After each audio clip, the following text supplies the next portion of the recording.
Nós vamos, então, abrir a palavra de Deus. Eu queria convidá-los a abrir a Escritura no livro de Tiago, capítulo 2.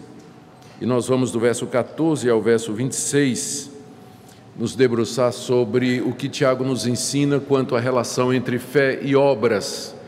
É um tema, entendo eu, da mais alta importância, sempre foi e continua sendo. E agora ainda mais por conta da reforma protestante, quando os protestantes colocam muita ênfase na fé e talvez coloquem pouca ênfase nas obras, quando as duas coisas andam juntas, de acordo com a palavra de Deus. Tiago, capítulo 2, de 14 a 26. Meus irmãos, qual é o proveito se alguém disser que tem fé, mas não tiver obras? Pode acaso semelhante fé salvá-lo? Se um irmão ou uma irmã estiverem carecidos de roupa e necessitados do alimento cotidiano, e qualquer dentre vós lhes disser: ide em paz, aquecei-vos e fartai-vos, sem contudo lhes dar o necessário para o corpo, qual proveito disso? Assim também a fé, se não tiver obras, por si só está morta. Mas alguém dirá: tu tens fé e eu tenho obras. Mostra-me essa tua fé sem as obras, e eu com as obras te mostrarei a minha fé. Crês tu que Deus é um só? Fazes bem, até os demônios creem e tremem. Queres, pois, ficar certo, homem insensato, de que a fé sem as obras é inoperante? Não foi por obras que Abraão, nosso pai, foi justificado quando ofereceu sobre o altar o próprio filho Isaque? Vês como a fé operava juntamente com as obras. E com efeito foi pelas obras que a fé se consumou. E se cumpriu a Escritura, a qual diz: ora, Abraão creu em Deus, e isso lhe foi imputado para a justiça, e foi chamado amigo de Deus. Verificais que uma pessoa é justificada por obras e não por fé somente. De igual modo, não foi também justificada por obras a meretriz Raabe, quando acolheu os emissários e os fez partir por outro caminho? Porque assim como o corpo sem o espírito é morto, assim também a fé sem obras é morta. Vamos orar mais uma vez, pedindo que o nosso Deus nos auxilie na compreensão da sua palavra. Ó Deus, sem a ajuda do Teu Espírito Santo, nós não podemos compreender o significado destas palavras que foram escritas há tanto tempo, debaixo de inspiração divina. Pedimos, portanto, que conduzas o nosso coração ao entendimento correto da Tua palavra e, mais do que isso, que o Senhor incline a nossa vontade e o nosso querer a obedecer aquilo que está revelado aqui. Nós oramos por cada pessoa presente aqui nesta manhã, que Teu Espírito Santo conceda graça e misericórdia a cada uma delas, de acordo com a necessidade, impartindo a Tua palavra de acordo com o que cada uma precisa, porque Tu és o nosso Deus e conheces o nosso coração. Em nome de Jesus. Amém. Queridos, Tiago escreveu essa carta com basicamente dois objetivos em mente. A gente tem que lembrar que os apóstolos, eles não tinham tempo como a gente tem para sentar em frente do laptop e perguntar assim, né, olhar e aparecer na tela: o que é que você está sentindo? Né? O que é que você está pensando? Aí a gente vai e escreve alguma coisa. Não. Os apóstolos eram pessoas extremamente ocupadas. Eles estavam sempre correndo de um lugar para o outro, atendendo às demandas das igrejas, plantando novos trabalhos, em uma vida de oração, em comunhão com Deus. Então, quando eles sentavam para escrever alguma coisa, era em resposta às demandas das igrejas. Ou seja, a gente pode até tirar um princípio daqui, de que todo o Novo Testamento ele foi escrito on demand. É uma expressão que significa debaixo de demanda, ou por causa da demanda. Essas cartas, os evangelhos, eles existem, o livro de Atos, o livro de Apocalipse existem exatamente porque houve demandas dentro da igreja que estava começando, e os apóstolos não eram onipresentes, eles não podiam estar em todo lugar, eles eram em número limitado, e então eles atendiam a essas necessidades escrevendo cartas, ou então gente que estava associada aos apóstolos, dentro do círculo apostólico, também escreviam no trabalho de pastorear aquelas igrejas que estavam crescendo e se multiplicando no primeiro século. Havia muitos problemas que demandavam atenção dos apóstolos e dos seus associados, e eles nem sempre podiam atendê-las presencialmente, por isso eles utilizavam o recurso da época, que era escrever cartas. E essas cartas, então, elas eram recebidas pelas igrejas, eram lidas com a autoridade apostólica, reconhecidas como palavra de Deus e valia como orientação de Deus para todas aquelas comunidades. Essa carta aqui, em particular, não foi escrita por um apóstolo, mas por alguém muito próximo dos apóstolos e que transitava no círculo apostólico. Eu estou falando de Tiago, que é o irmão de Jesus, um dos irmãos de Jesus. Se você quiser ver a relação dos irmãos de Jesus, você tem lá em Marcos, se a memória não me falha agora, capítulo 6, exatamente. Não é esse o carpinteiro, filho de Maria, irmão de Tiago, José, Judas e Simão?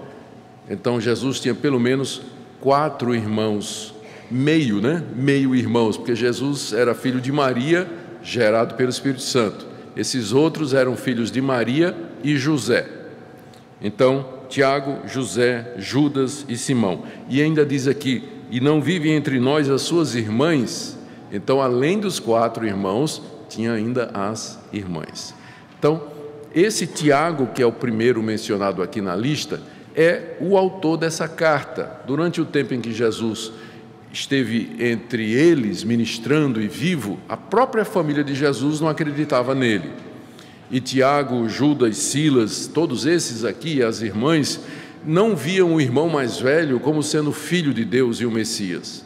Mas quando, após o dia de Pentecostes, como relata o livro de Atos, na igreja de Jerusalém, Tiago já aparece como sendo líder da igreja de Jerusalém. E Judas, que é também um dos irmãos de Jesus, é o que escreveu o livro de Judas, que está na Bíblia. Não foi Iscariotes, não é? Quando às vezes a gente diz assim, vamos abrir a Bíblia no livro de Judas, eu só vejo o pessoal olhando um para o outro assim, né? Ué, Judas escreveu um livro? Não, gente, não é o Iscariotes, é o Judas, que é irmão de Jesus, meio irmão de Jesus, juntamente com Tiago. Bom, mas como eu dizia, Tiago se tornou o líder da igreja em Jerusalém. Era respeitado, querido, amado, homem de grande respeito por todos, de grande autoridade. E como ele não podia estar presente em todas as igrejas de judeus que estavam crescendo no Império Romano, ele resolveu escrever essa carta com o objetivo de corrigir 2 problemas que ele sabia que existiam naquela comunidade de judeus a quem ele escreve. Os destinatários da carta são nomeados no verso 1 simplesmente como as 12 tribos que se encontram na dispersão. É uma maneira figurada de chamar a igreja composta de judeus convertidos que estavam espalhados por todo lugar. Dispersão era o nome que se dava a qualquer região que não fosse a Palestina. Para o judeu, a terra deles era a Palestina.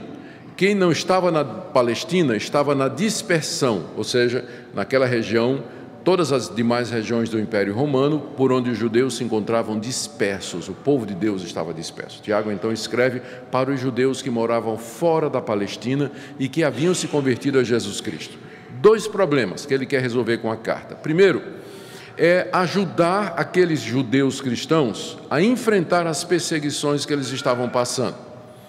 E essas perseguições, a essa altura, não era ainda o Império Romano.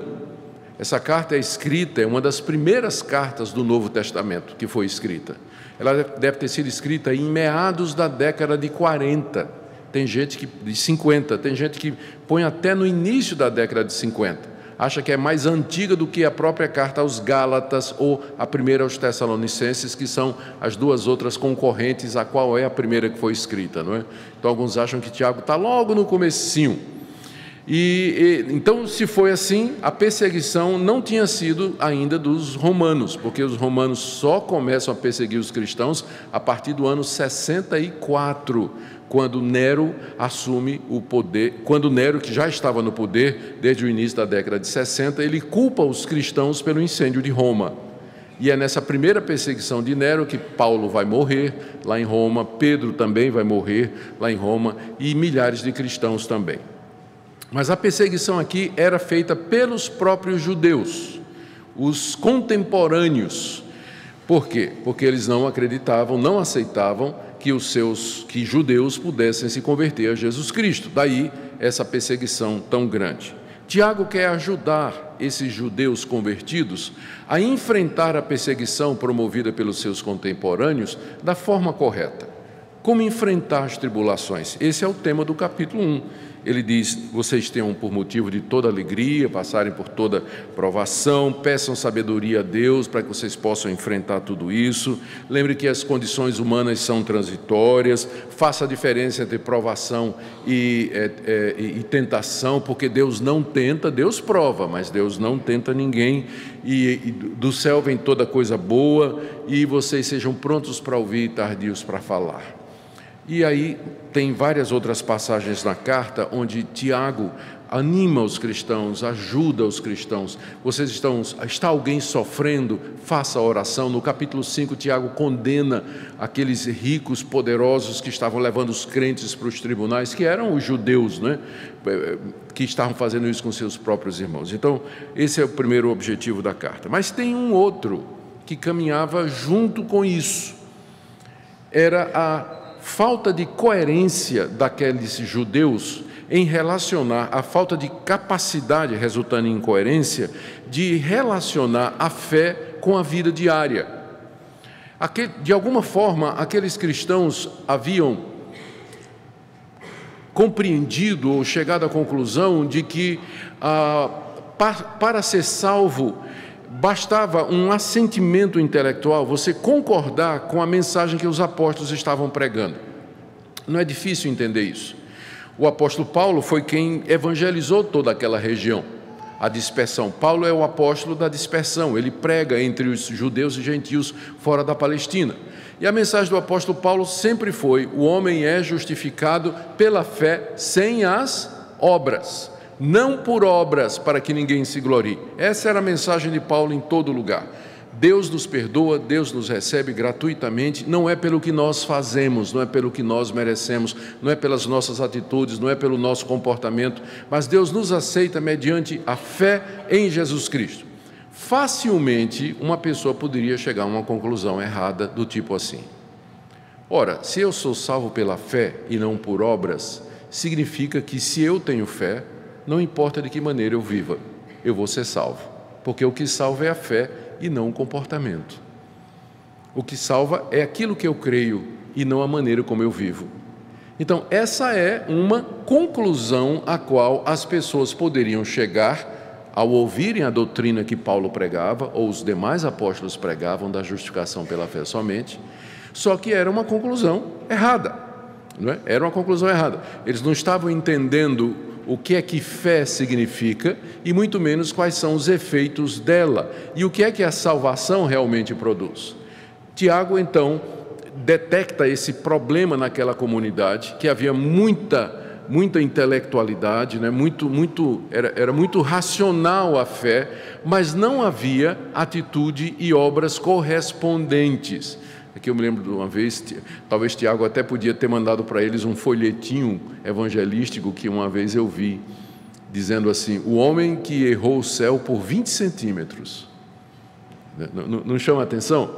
Né? O homem que errou o céu por 20 centímetros. E eu, curioso, né, abri para ler 20 centímetros é a distância da cabeça para o coração, né?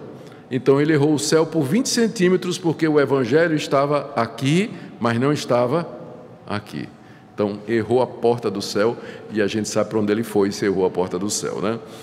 Então Tiago provavelmente poderia ter mandado esse folhetinho para aquela comunidade, porque era o problema.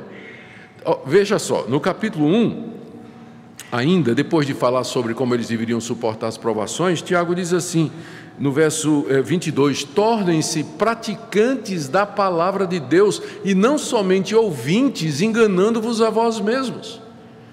Tornem-se praticantes da palavra de Deus e não somente ouvintes.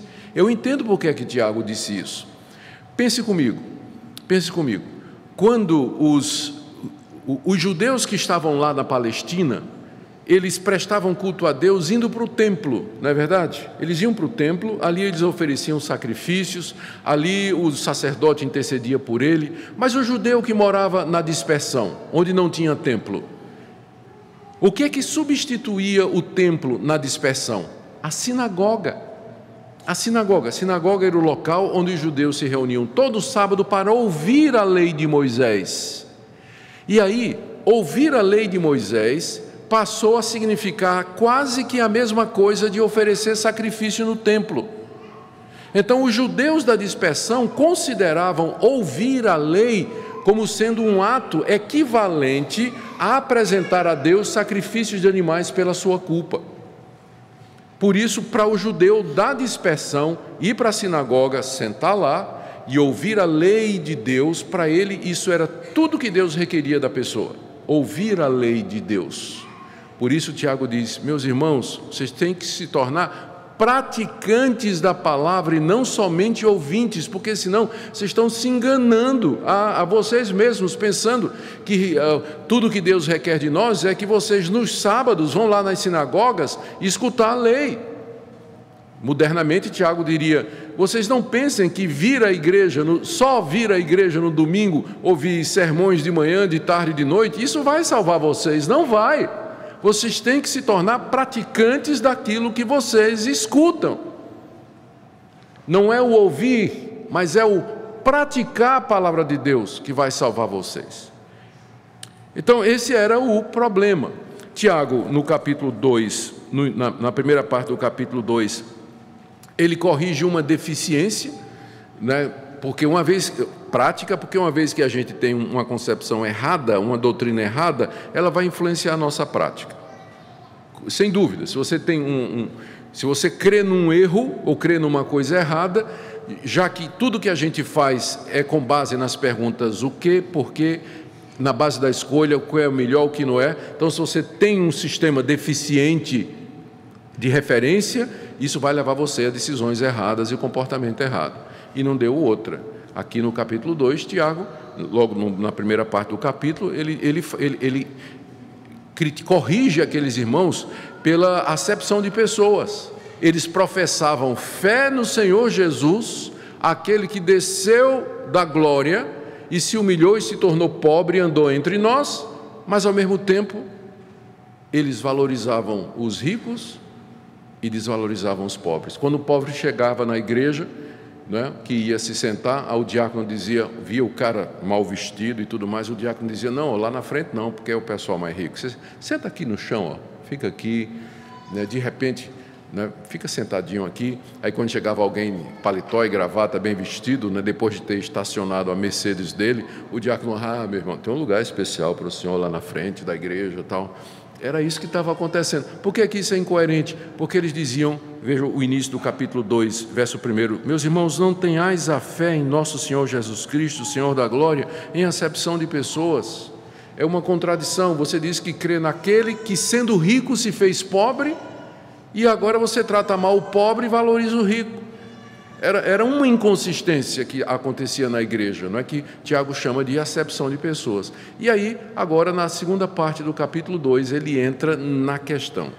Eu fiz todo esse preparatório, não é, para chegar na nossa parte, porque eu tenho que ocupar 50 minutos. Então, vocês me perdoem, né, mas eu tenho que dar pelo menos 50 e poucos minutos para justificar uma classe única. Mas ajuda a gente, né, quando tem o quadro maior, a gente entender o menor. Aliás, essa é uma boa regra, né? A gente de vez em quando encontra pessoas que baseiam atitudes ou práticas num versículo só. E quando a gente ouve, vê aquilo, diz, minha irmã ou meu irmão, isso aqui não está correto. Vamos dar uma lida no contexto aqui.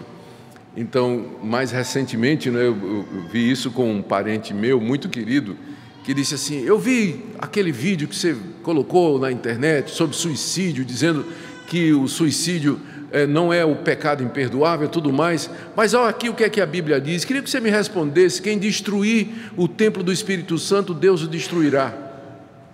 Eu disse: meu irmão, você já deu uma olhada no contexto? O que é o templo do Espírito Santo aí? Não é o corpo, não. É a igreja. Paulo está falando da unidade da igreja. Se você quebra a unidade da igreja, você se torna alguém divisivo, que parte a igreja, Deus vai destruir você. Ele não está falando do corpo, mas ele estava brabo comigo, né? E usando esse versículo, que ele achava que era isso aí. Era só ter lido o contexto, e ele veria que não era o caso.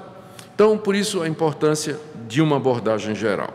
Bom, então vamos lá. Tiago, do verso 14 até o verso 26, ele agora trata da questão diretamente, questionando aquela igreja, aqueles irmãos, a respeito da declaração de fé deles, da fé que eles professavam e que não era acompanhada das ações correspondentes. Está aí, do verso 14 até o verso 26.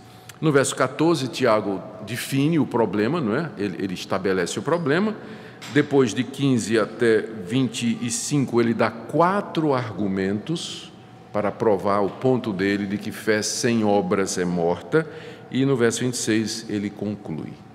Então é isso que nós temos diante de nós e vamos sem demora. Verso 14, então, Tiago diz qual é o problema que ele vai tratar. Meus irmãos, qual é o proveito se alguém disser que tem fé, mas não tiver obras? Pode acaso semelhante fé salvá-lo? Todo o ensino do Novo Testamento, inclusive do ensino de Tiago, o ensino de Paulo, de Pedro, de João, dos apóstolos, o próprio ensino do Senhor Jesus Cristo, é que nós somos salvos pela fé no Filho de Deus. Deus amou o mundo de tal maneira que deu o seu Filho, para que todo aquele que nele crê não pereça, mas tenha a vida eterna. Esse versículo tem sido usado como sendo o sumário da Bíblia, e de fato, essa é a mensagem central. Deus deu o seu Filho para que todo aquele que nele crê não pereça, mas tenha a vida eterna. Então, o que salva, ou Deus nos salva mediante a fé no Senhor Jesus Cristo, mediante a fé no seu Filho, que na cruz morreu pelos nossos pecados. É pela fé que nós recebemos o perdão que Deus nos oferece.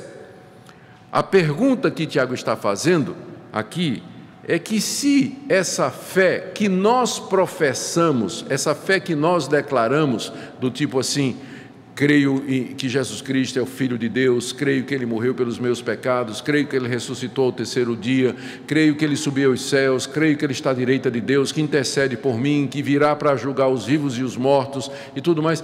Essa declaração de fé em Jesus Cristo, se ela não for seguida de ações e de atitudes que comprovem que ela é verdadeira, será que o mero declarar-se cristão, ou o mero dizer que tem fé, isso salva a pessoa? O que Tiago está combatendo aqui não é a fé em si, mas o dizer que tem fé, proclamar-se, declarar-se, professar-se cristão.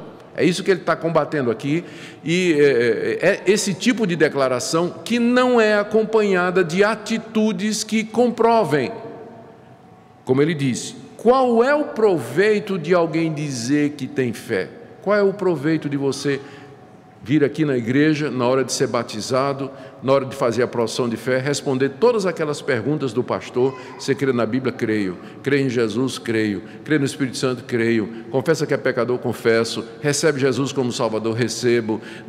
De que adianta você publicamente confessar a sua fé, declarar em todo lugar que você é cristão, ser conhecido como evangélico, mas você não tem ações, atitudes, obras que acompanham isso e que mostram que essa declaração é verdadeira? Será que essa fé que você diz que tem realmente pode salvar você?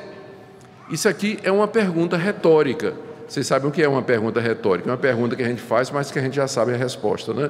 A gente faz para ajudar no argumento. E Tiago já sabe a resposta dessa pergunta. Qual é a resposta dessa pergunta? Não.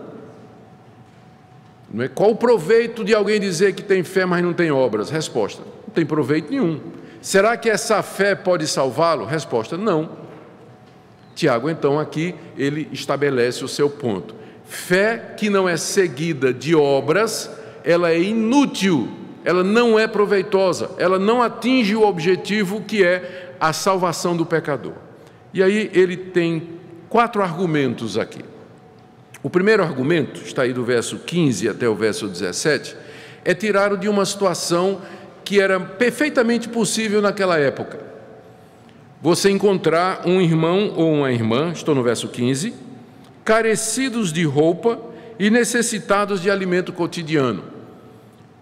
Então, essa era uma situação perfeitamente possível de acontecer naqueles dias, muito mais do que hoje. Você encontrar um irmão que diariamente padecia fome, ele sentia falta do alimento cotidiano, ou seja, do alimento diário, ele não tinha condições suficientes para se sustentar, sua mulher e sua família. Você encontra esse irmão e ele ainda está, ele diz ainda que está carecido de roupa, está com a roupinha gasta, a roupinha rasgada, e isso no clima da Palestina naquela época, a vestimenta era outra, o manto que durante o dia servia para proteger do sol, de noite servia para proteger do frio, Então, era uma situação perfeitamente possível de se encontrar naqueles dias, menos aqui, naturalmente, que a gente não sabe o que é frio, né? Aqui.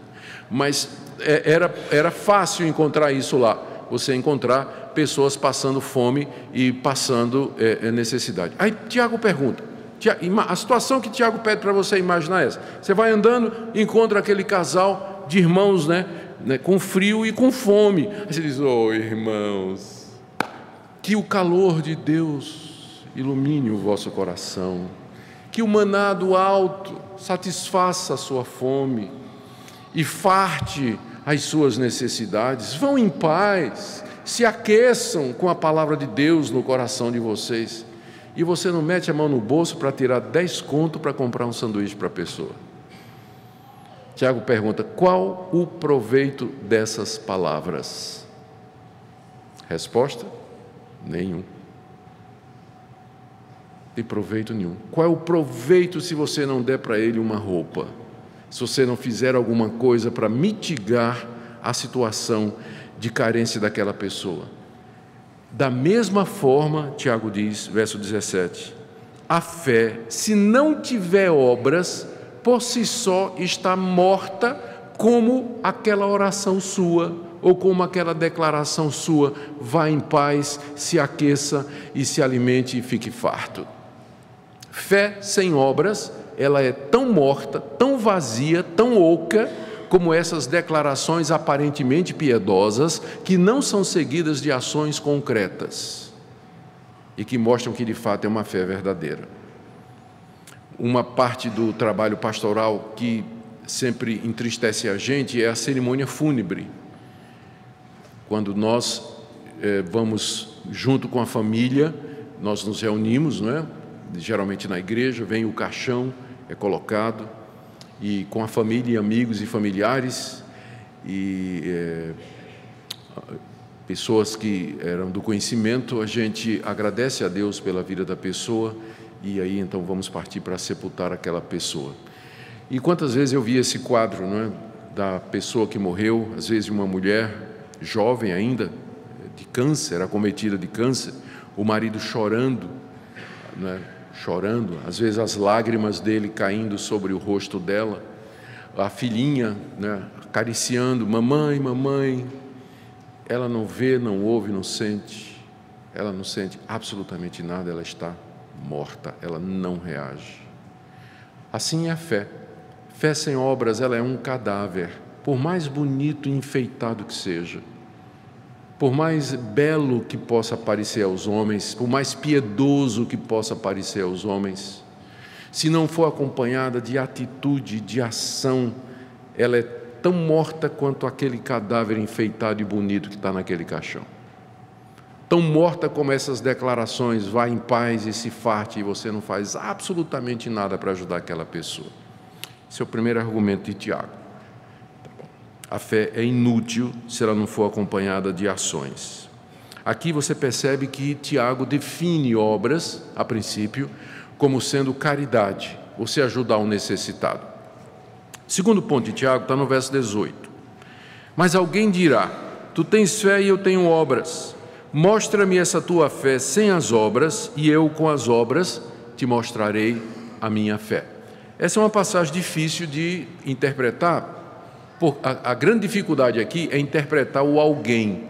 Quem é o alguém aqui que está dizendo tu tens fé e eu tenho obras? Só pode ser alguém que está do lado de Tiago. Só pode ser alguém que está do lado de Tiago.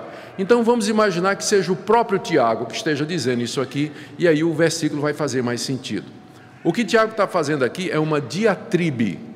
Diatribe é um recurso que é usado na escrita, ou mesmo na oralidade, em que você imagina uma briga com alguém. Você está numa discussão, né? Você está numa discussão, ou está tentando convencer alguém, aí de repente você se vira para um adversário imaginário e começa a discutir com ele. E na hora, todo mundo fica prestando atenção. Quem é que não gosta de MMA? Né?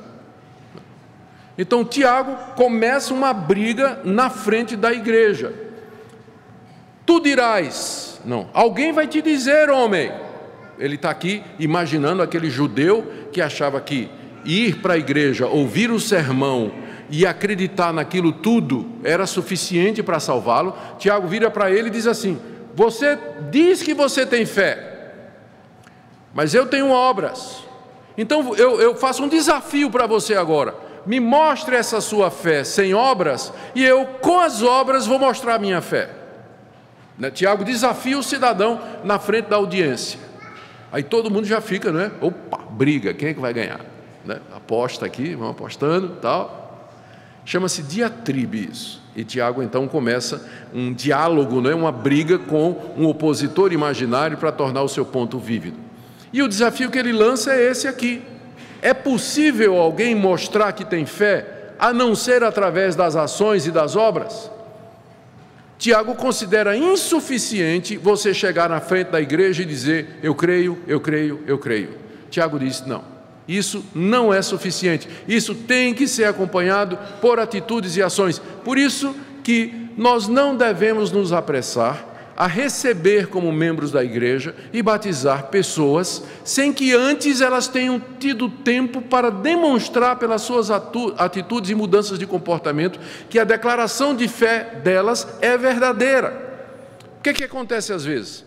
Uma pessoa vem para a igreja, se anima, diz que quer ser crente, a gente vai, né, especialmente jogador de futebol, artista de cinema, artista da Rede Globo e tal, recebe na igreja, na semana seguinte ele já está dando testemunho na igreja. Pega o microfone e a gente entrega: fulano de tal, grande artista, grande jogador de futebol, grande político, grande jogador de beisebol, que não tem no Brasil, tal, tal. É a pessoa importante, aí todo mundo fica entusiasmado e tal. Como é que eu vou saber que a fé é verdadeira? Só tem uma maneira de provar isso: através das obras. Eu estou olhando aqui para vocês e eu não consigo ver fé no coração de vocês, porque só Deus consegue ver a fé no coração. Então, o que é que eu posso ver em você que vai me garantir que você é crente de fato? São as suas atitudes. Como é que você relaciona-se com sua mulher, com o seu marido, com seus filhos? Como é que você é no seu trabalho? Como é que você se relaciona com as outras pessoas? Como é que você lida com o seu dinheiro? Como é que você lida com o seu tempo, seu comportamento lá no trampo? Então, é isso que vai me mostrar, me convencer. Essa é a única maneira diante dos homens de você mostrar que você tem fé, é através das ações e das obras. Esse é o desafio de Tiago, dizendo: mostre essa sua fé sem obras. E Tiago sabe que a pessoa não vai conseguir mostrar. E Tiago diz: eu com as minhas obras vou mostrar a você que eu tenho fé. Não se trata aqui de querer se amostrar, né, ou provar qualquer coisa. O que Tiago está querendo combater é aquela ideia errada de que o cristianismo é simplesmente uma questão, são doutrinas e pontos que a gente guarda na cabeça e que não tem qualquer relação com aquilo que eu faço, ou aquilo que eu acredito, ou aquilo que eu escolho, ou a maneira como eu vivo. Esse é o segundo ponto.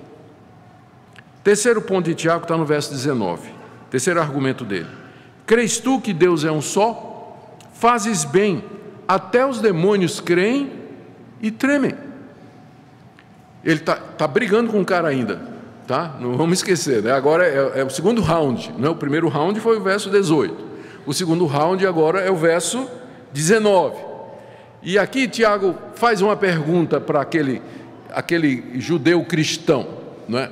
Que pensava daquela maneira errada. Tu crês que Deus é um só? A resposta do homem naturalmente seria: claro que eu creio, Tiago. Essa expressão, no original grego, a frase é essa: tu crês que Deus é um? Crês que Deus é um? Isso aqui é o que a gente chama de o Shema. O Shema é a declaração que está lá em Deuteronômio 6, verso 4, que era a declaração principal do judeu. Quando Moisés disse aos judeus: ouve Israel, Shema Israel, Shema porque é o início da frase em hebraico, né? Shema Israel, o Senhor teu Deus é o único Deus, por isso amarás o Senhor teu Deus de todo o teu coração e de toda a tua alma, e por aí vai. Então, todo judeu tinha essa declaração: só há um Deus, o Deus de Israel. O nosso Deus é o único Deus verdadeiro. Quando ele virava cristão, ele acrescentava: e Jesus Cristo é o seu Filho. E Jesus Cristo é o Messias que ele prometeu. Então, a declaração básica do judeu cristão era: só há um Deus, que é o Deus de Israel.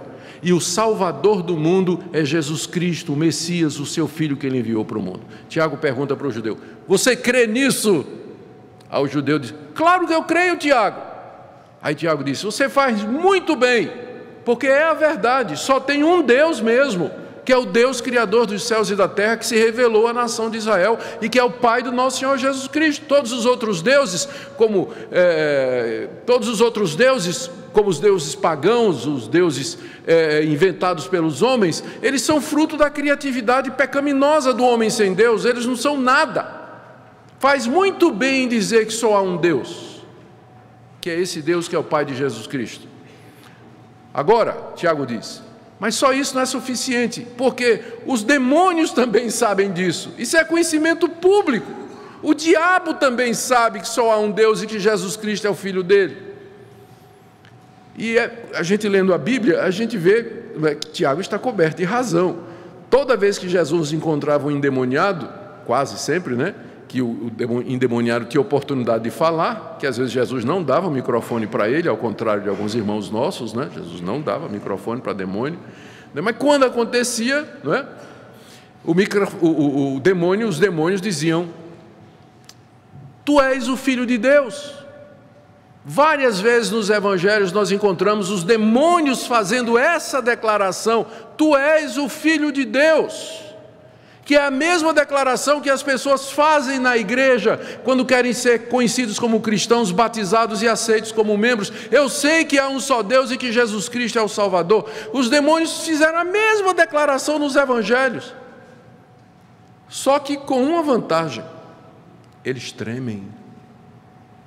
Ou seja, eles sabem o que é que significa que só há um Deus e que Jesus Cristo é o seu Filho. Significa que esse Deus um dia vai trazer a julgamento toda a obra, e que esse Deus tem o poder de salvar e de condenar, e que, portanto, eu tenho que viver de maneira digna diante desse Deus, eu tenho que tremer diante dele, temê-lo, obedecê-lo e servi-lo. Nesse ponto, o demônio está na sua frente para entrar no céu. Sabe aquela fileira para entrar? A senha do demônio está na frente da sua, para entrar no céu, se é que demônio vai para o céu, né? Eu tinha que dizer isso porque com certeza alguém vai sair daqui dizendo: pastor Augusto disse que o diabo vai para o céu.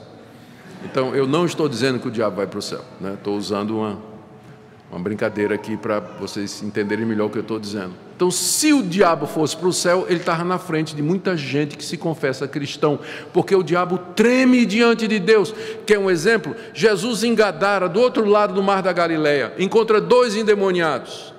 Os demônios, quando vem Jesus, diz: vieste atormentar-nos antes do tempo, sabemos quem és, tu és o Filho de Deus.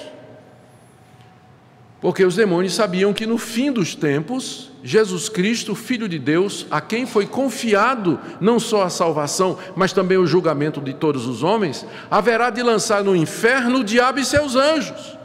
E aí, quando eles viram Jesus ali e reconheceram que ele era o Filho de Deus, disse: chegou a hora, estamos perdidos, é agora que nós vamos para o inferno. E eles disseram: mas tão cedo, o Senhor veio nos atormentar tão cedo, já está na hora, Senhor. Os demônios tremeram na presença de Jesus diante do dia do juízo. E muitos crentes que se declaram cristãos, né?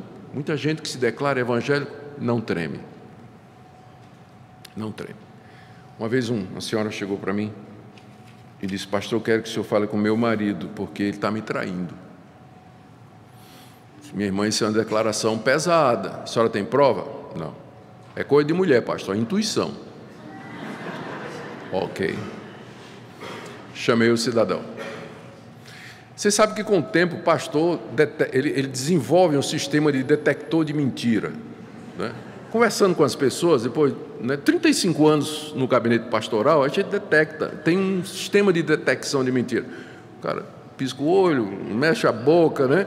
Coça a orelha, né? Tem um tique nervoso, mexe com a mão. Então, a gente sabe que o cara está mentindo. Chamei o cidadão, disse: olha, tua esposa está achando que você está traindo. Pastor, mas nunca.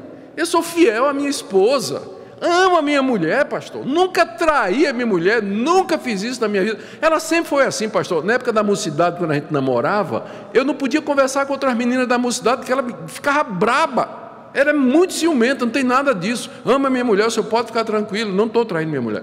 Tá bom. Passou no teste. Chamei a mulher. Disse: olha, minha irmã, lamento, mas... lamento não assim, né? Estou feliz que a senhora está errada, né? Ele não está traindo a senhora.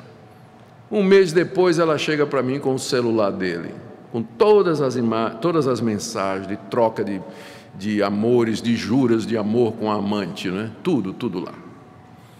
Aí eu chamei o cidadão. Não, pastor, ela de novo? Pastor, nunca traí minha mulher, nada. O cara nem tremia, gente, não batia nada, né? Não tremia, cara de pau mesmo, safado. Nada mexia na cara dele, nada. Aí quando eu mostrei o celular: pastor, aí começou: foi um erro, foi tal. Aí deu aquele estalo assim. Aí eu disse: só uma pergunta, foi a primeira vez? Aí ele: já que o senhor perguntou.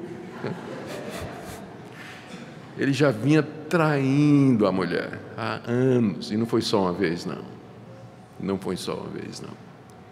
Mas nem tremia, gente, nem tremia. Você crê que Deus é um só? Você faz bem, porque até os demônios creem e tremem. A fé verdadeira deveria nos levar a tremer diante de Deus. A essa altura você já percebeu que obras aqui em Tiago, ela tem um significado mais amplo do que simplesmente caridade. Porque no primeiro argumento, obras é caridade, você ajudar uma pessoa com fome e uma pessoa com frio. No segundo argumento, do verso 18, o conceito de obra já é mais amplo, é um conceito de atitude pela qual você mostra que sua fé é verdadeira, atitudes corretas, boas obras, é mais do que simplesmente caridade mais do que simplesmente caridade. E agora no verso 19, obras têm uma extensão ainda maior, significa uma vida de piedade, de tremer diante de Deus, mas é um temor santo, não é um medo irracional de Deus, mas um temor reverente, amoroso diante desse Deus, que é o meu Salvador, é o meu Pai, mas também é o meu Rei. É isso que obras significa aqui. E nós vamos para o último argumento, o terceiro round de Tiago, do verso 20 até o verso 25. O que é que Tiago faz aqui nesses versículos? Ele traz duas histórias do Antigo Testamento para provar o ponto dele, de que a fé sem obras é morta, ela não existe. E ele continua brigando ainda, viu? Olha o verso 20. Queres, pois, ficar certo, ó homem insensato, de que a fé sem obras é inoperante? Aqui no terceiro round, Tiago se vira para ele e diz: você quer uma prova do que eu estou dizendo? De que a fé sem obras, ela é inoperante? É isso que você está querendo requerer de mim? Porque se Tiago disse, pelas obras eu mostro a fé, o cara deve ter dito, então mostre. E Tiago, vou te dar 2 exemplos do Antigo Testamento. Ele ainda está brigando com o cidadão, né? E já xingou o cara aqui, né? Queres ficar insensato? Ó homem insensato, né? Seu tolo, seu bobo.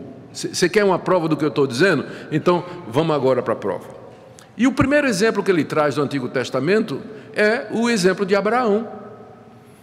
Abraão, pai da fé, pai da nação judaica, o homem a quem Deus levantou e a quem fez promessas, considerado amigo de Deus, um monumento à fé, exemplo para o judeu, adorado, né, pelos judeus, adorado assim, no sentido de muito amado pelos judeus. Esse é o primeiro exemplo que Tiago traz lá do Antigo Testamento para mostrar ao seu opositor de que a fé sem obras é morta e que nós somos justificados por obras e não somente pela fé. Então, o que é que ele diz? Verso 21.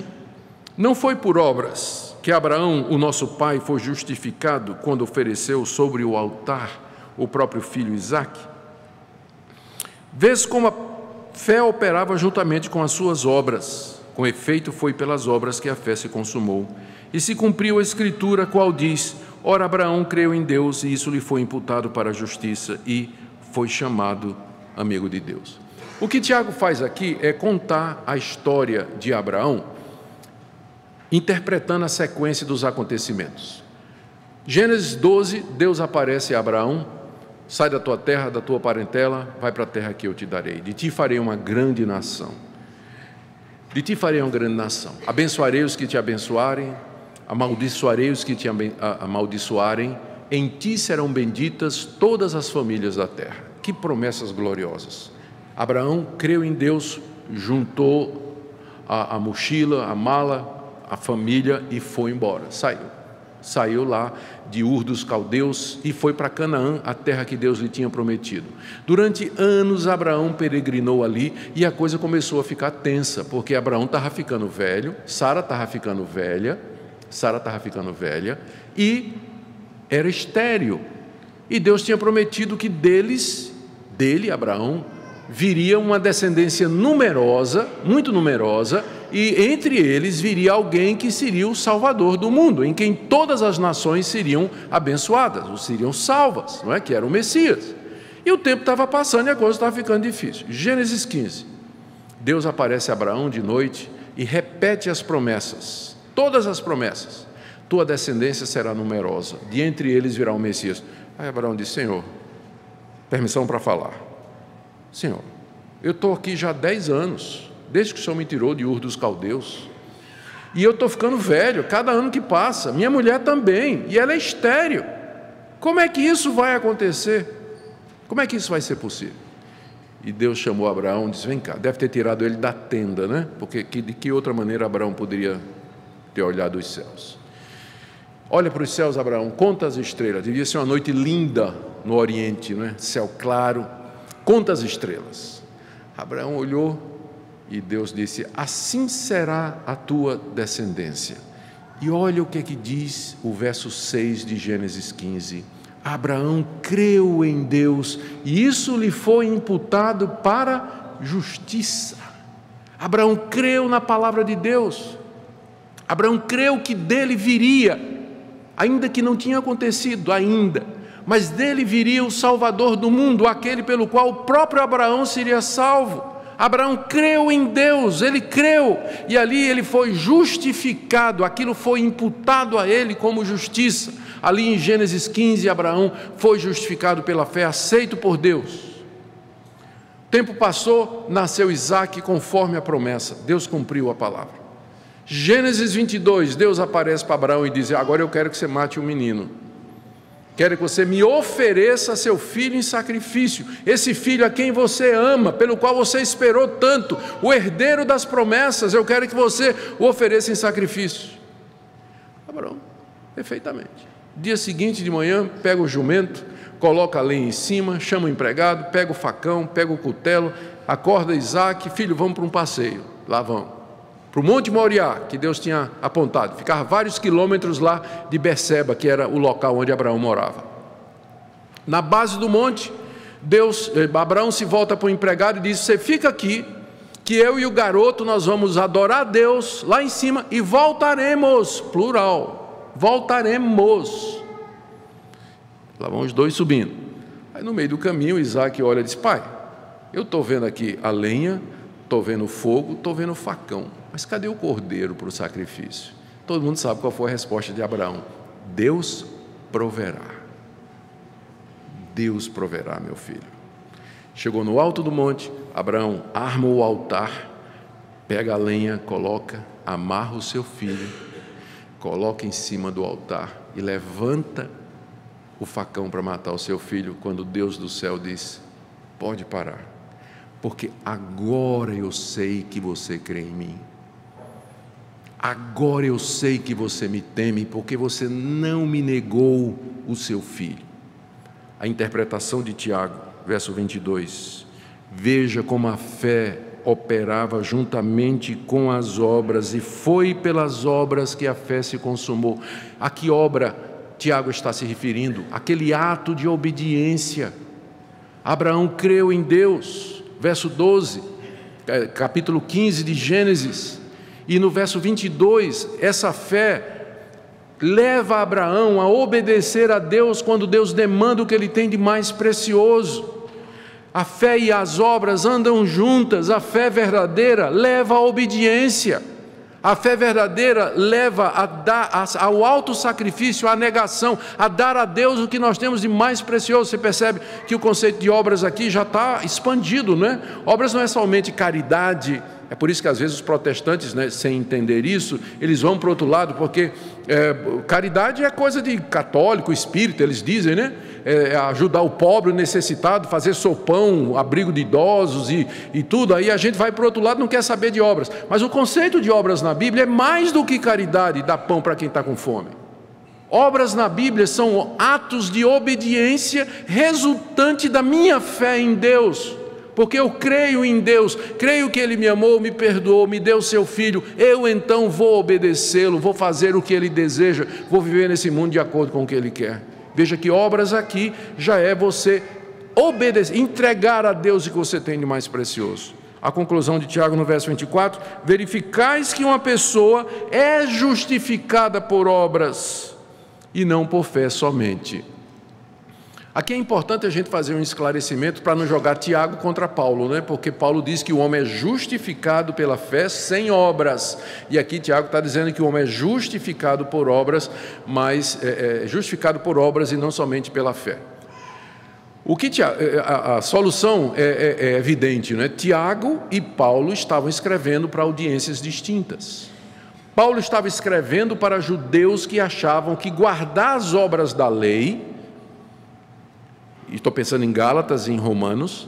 Paulo escreveu esses livros para judeus que pensavam que guardar as obras da lei, especialmente circuncisão, a dieta e o calendário, que eram os 3 marcadores nacionais de identidade do judeu, e o judeu pensava que guardar isso garantia a salvação.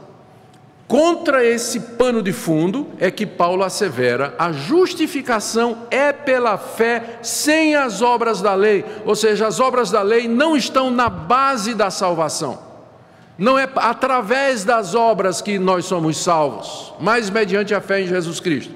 O ambiente de Tiago, a audiência de Tiago já é diferente. É o pessoal que achava que só acreditar em Deus haveria de salvá-los. Aí Tiago diz, né, ele agora vai por outro lado, ele diz: de jeito nenhum, só escutar sermão, dizer que Deus é um só, né, você faz bem em fazer essas coisas, mas isso aí não é suficiente. Você tem que ter obras que demonstrem, que provem que essa fé é verdadeira. Talvez a frase que melhor resuma isso, eu não sei que reformador disse, eu preciso ver, mas um deles disse o seguinte: não através das obras, mas também não sem elas.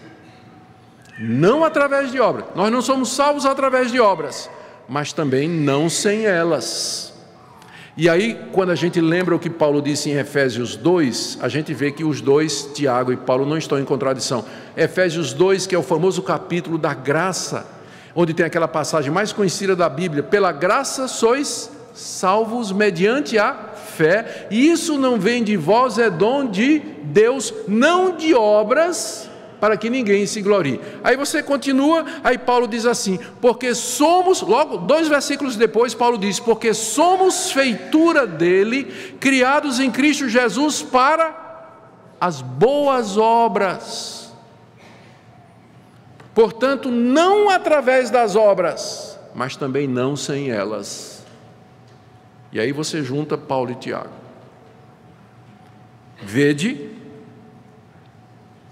então, verificais que uma pessoa é justificada por obras e não por fé somente. O segundo exemplo, eu já estou terminando, o segundo exemplo que ele traz do Antigo Testamento é um exemplo surpreendente. A gente fica pensando assim, Tiago tinha tanta gente para mencionar no Antigo Testamento. Ele mencionou Abraão, perfeito. Abraão, conhecido, uma figura ilustre da Bíblia, todo mundo sabia o caso de Abraão, homem respeitado, e Tiago prova, a partir do caso de Abraão, que fé sem obras é morta mesmo, né? Abraão foi justificado por obras ao oferecer ao altar seu filho Isaque, e cumpriu o que está dito lá em Gênesis, que ele creu em Deus, foi justificado. Bom, aí você podia pensar, o segundo exemplo poderia bem ser quem? Samuel, Davi, um dos profetas, Daniel. Já pensou Daniel? Não seria um exemplo extraordinário? Aquele homem de fé e obras lá no reino da Babilônia. Quem é que Tiago vai escolher? Uma mulher cananita, prostituta. São 2 personagens completamente diferentes, Abraão e Raabe. Por que Raabe? Não tinha tantos outros exemplos no Antigo Testamento para dizer, por que Raabe? Eu acho que eu tenho uma ideia para explicar isso aí. É porque aí, é como se Tiago dissesse, quer no caso de Abraão, quer no caso de Raabe, não há exceção. Não há exceção. Fé sem obras é morta. Vale para Abraão e vale para Raabe. Vocês sabem como às vezes a tentação da gente é orar assim, Senhor, eu sei que eu estou vivendo uma vida errada, eu sei que eu estou flertando com essa companheira lá de trabalho, né? Mas o Senhor sabe que meu casamento não está indo bem, eu tenho o direito de ser feliz, o Senhor não podia fazer uma exceção no meu caso? Né? Porque eu tenho o direito de ser feliz, Senhor. E o Senhor sabe que não está bem, a culpa é da minha mulher. O Senhor sabe que a culpa é da minha mulher, né? E o Senhor mesmo disse, né, que o mais importante é o amor. Então, será que o Senhor podia fazer uma exceção, né? Resposta de Deus, não. Abraão, Raabe, os 2 extremos, para dizer que o que vale para um, vale para o outro, e não tem exceção. Não tem exceção. Fé sem obras é morta, quer dizer o seguinte, que se sua vida não é conforme o Evangelho, se você não tem obras que incluem amor ao próximo, obediência a Deus, uma vida de temor e tremor diante dEle, então essa sua fé é falsa, tão falsa como uma nota de R$3. Falsa. E, portanto, não vai salvar você. O caso de Raabe está no verso 25. Todo mundo conhece a história de como aquela meretriz que morava em Jericó, ao receber na sua casa, que devia funcionar como um bordel, lembra que era uma casa que ficava em cima da muralha de Jericó. Como é que a gente sabe disso? Porque os espias disseram, pendura um fio escarlate que desça pela muralha, né? Então era condomínio de luxo morar em cima da muralha. Então ela não era uma mera prostituta, ela devia ser dona do bordel. E os espias foram lá porque é lá que todo mundo sabe de tudo. Quando o pessoal, especialmente em cidade portuária, chega, os soldados chegam, os marinheiros chegam, o viajante que sai de negócio chega, né? Onde é que eles vão? Eles vão para Baixo Meretrício. E lá todo mundo conta suas histórias, todo mundo ouve as histórias. Raabe sabia de tudo, era a maior informante. E os espias foram lá em Jericó exatamente para conseguir inteligência militar, para saber quais as defesas da cidade, para dizer a Josué, para desfechar o ataque contra a cidade. E quando eles se apresentaram, conversa vai, conversa vem, e eles se apresentaram a Raabe como sendo servos do Deus Altíssimo de Israel. Aí Raabe disse: eu sei, é o Deus que eu creio. Vocês são os primeiros que eu conheço que são servos desse Deus, mas é o Deus que eu creio. Um dia aqui chegou um egípcio dizendo: algumas eras atrás, lá na minha terra, teve um povo que saiu debaixo de grandes sinais e prodígios e maravilhas, humilhou Faraó, e era o tal de Yahvé, esse Deus. E depois chegou outro e disse: olha, eu sou amonita, eu lá no deserto durante 40 anos, o meu povo foi rechaçado por esse Deus Yahvé. Raabe cria em Deus. Só que ela nunca tinha encontrado alguém que era discípulo desse Deus. Quando encontrou os soldados, disse: eu creio nesse Deus. E aí chegou a hora dela provar, quando a sirene tocou. É a polícia. O rei de Jericó descobriu que tinha 2 espiões lá. Tinha 2 espiões. E agora o que é que Raabe faz? Como é que ela prova que a sua fé é verdadeira? Ela escondeu os espias com risco da própria vida. Ela mostrou que sua fé era legítima. Todo mundo é ateu até a hora do pitbull pular a cerca, né? Então, na hora que o pitbull bateu na porta de Raabe, estava a hora de mostrar mesmo se a fé era verdadeira. É nessa hora que a gente vê. E ela protegeu com risco de vida os espias e o mandou por outro caminho. Por isso que ela entra aqui nessa demonstração de Tiago. Você quer saber, homem insensato, que realmente a fé sem obras é morta? Eu vou lhe dar 2 exemplos: Abraão e Raabe, para calar sua boca, para você ver que não tem exceção. É assim que funciona o Evangelho. Conclusão, verso 26: assim como o corpo sem espírito é morto, assim também a fé sem obras é morta.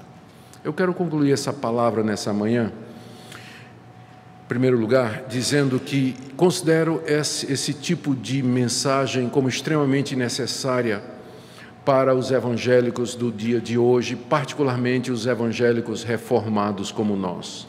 Porque de tanto a gente dizer sola fide, sola gratia, a gente pode esquecer que a fé e a graça, elas andam juntas com as nossas obras. Elas andam juntas com o nosso comportamento, com nossa atitude, nossa maneira de ser e nossa maneira de viver. Às vezes os reformados são acusados de serem intelectuais, áridos e frios, desconectados dos problemas sociais e da miséria das pessoas que estão ao seu redor. E às vezes, infelizmente, essa crítica é verdadeira. Mas toda vez que reformados fazem esse tipo de erro, eles estão indo contra o ensino da Escritura Sagrada.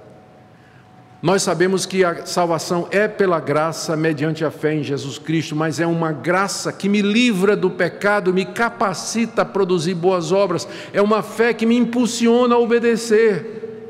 São 2 lados da mesma moeda. 2 lados da mesma moeda. Da mesma forma que só obras sem fé não salva, só a fé sem obras também não. E eu digo isso porque pode acontecer com o tempo. O que é comum acontecer? As pessoas frequentam a igreja, nascem na igreja, no ambiente evangélico, vão para a escola dominical desde crianças, elas vão crescendo ali e elas acabam pensando que esse estilo de vida evangélico, de domingo ir para a igreja, durante a semana ir para uma reunião e tudo mais, que isso é o que Deus requer de nós, e se isso nós fizermos, nós estamos de bem com Deus. Não, gente, é 20 centímetros, tem que mexer no coração, tem que transformar a minha vida, eu tenho que ter atitudes que comprovam isso. É claro que eu não vou fazer obras para me salvar, porque isso não vai salvar você, fazer obras para se salvar, mas elas são expressão da salvação, elas são expressão da fé verdadeira. E eu queria que nessa manhã você se examinasse à luz da palavra, do que você ouviu aqui hoje. Como está a sua vida diante de Deus? Se Tiago fizesse esse desafio a você, me mostre a sua fé pelas suas obras. Quais são? Mostre, me dê prova, me dê evidência de que sua fé é verdadeira. Vamos. Se Tiago fizesse isso cara a cara com você hoje, que resposta você daria para ele? O que é que você poderia mostrar para ele e dizer para ele que vai identificar a sua fé como legítima? Que Deus nos ajude, irmãos, para que não haja entre nós gente iludida e enganada com relação à salvação, mas crentes verdadeiros. As nossas boas obras, por melhores que sejam, elas sempre serão marcadas pela nossa imperfeição, mas elas estão lá. Mesmo imperfeitas, mesmo parciais, mesmo limitadas, mesmo intermitentes, mesmo que não sejam constantes, mas elas estão lá, elas sempre acompanham a fé. Que isso seja verdade a nosso respeito e também a seu respeito, especialmente nessa manhã. Vamos orar.